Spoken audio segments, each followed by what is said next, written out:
மலை முருகனுக்கு சொந்தம், இதுதானே நம்ம நம்பிக்கை.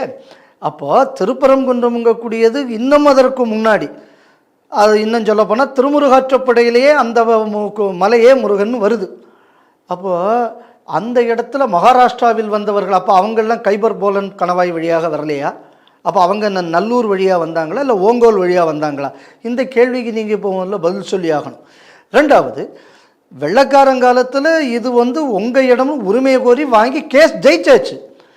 ஜெயிச்சதுக்கப்புறம் இப்போ ஹெச்ஆர்என்சி ஒரு வக்கீலை போட்டிருக்கு. அந்த ஹெச்ஆர்என்சி வக்கீல் என்ன ஆர்கியூ பண்ணுறாருன்னா, இந்த சொத்து எனக்கு இல்லைன்னு. ஏன்டா உன் சொத்து உனக்கு இல்லைன்னு ஆர்கியூ பண்ணுறதுக்கு ஒரு வக்கீல் தேவையா? அப்போ ஹெச்ஆர்என்சி பணத்தை நீ திருட்டுத்தனமாக நீ சைஃபன் பண்ணுறதுக்கு தானே இந்த கேஸை நடத்துகிறீங்கிற கேள்வி எங்களுக்கு வருமா வராதா?